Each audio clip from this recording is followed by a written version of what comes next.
ThaBoxingvoice.com, live here with Gary Starks. Gary, so I'm hearing Andre, I'm hearing Derevyachenko, and they're saying, you know, we lost that Jacobs fight because we didn't have the team together. Do you believe that now that everyone is together, we can have the Derevyachenko that can get a definitive win over Gennady Golovkin? Yeah. He's been training hard. Now we got two months working with him. It's going to be much better now. Did you feel a void in that fight, being as though you had to be separated from Andre? A little bit, yeah, because we always been together on every fight. So we felt a little out of place, you know.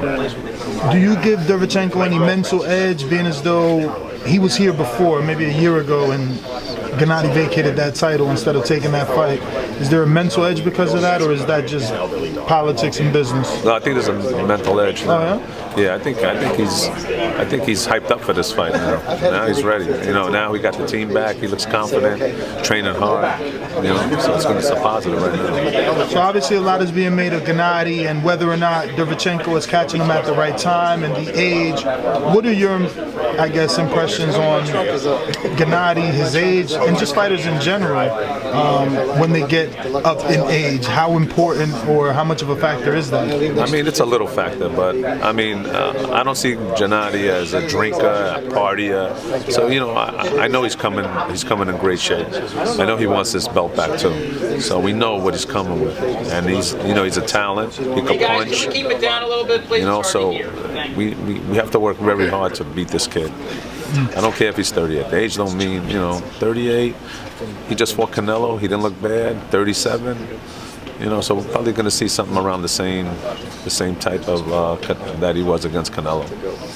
So now, obviously, you've been there with Gennady and Daniel Jacobs. You've been part of the team going into that fight.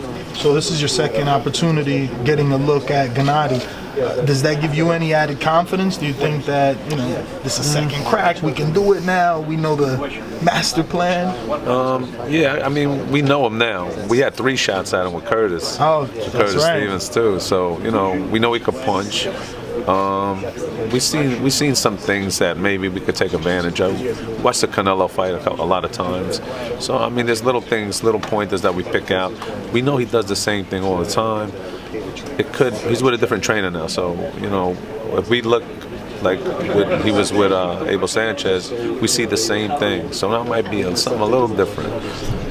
Well, Andre feels like it's too late to teach anybody anything new at this stage in their career. You're a trainer yourself. I mean, do you have that same mindset, or do you think you can take a fighter on in the later stage of his career and teach him some new tricks? Well, if he learns 2 new tricks from this guy, it's a positive for him.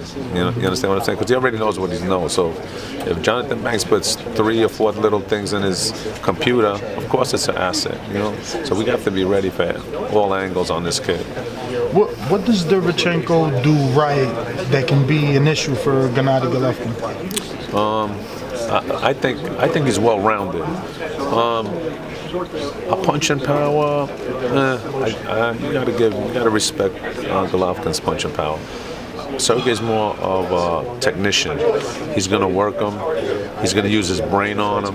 He's going to move on him. He's going to see things probably that he hasn't seen with Sergey. Sergey's a very smart fighter. Now, usually those styles don't always get the nod from the judges when you're the boxer, when you're the mover.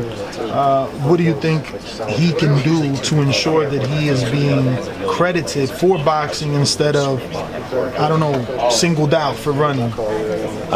We're not going to run from him. We're not going to run from him. We're going to put our combinations together because Sergey is a combination puncher. I think you're going to see more numbers now in this fight than he did with the Daniel Jacobs fight because now the team is better. So now we have like I'll pad him, Dre will pad him. So he sees a lot of different angles now. So it'll be good. What do you think the probability is? I know he's your guy and everything, but where do you put the percentage on the probability of him being able to pull this one off? I mean, of course we're going to be the underdog, so, you know what I'm saying? But I think we could beat him. That's why we're in this. I'm not here for the payday. I'm not here for that. Of course it's good, but I want to win, you know. And I think we can pull this off.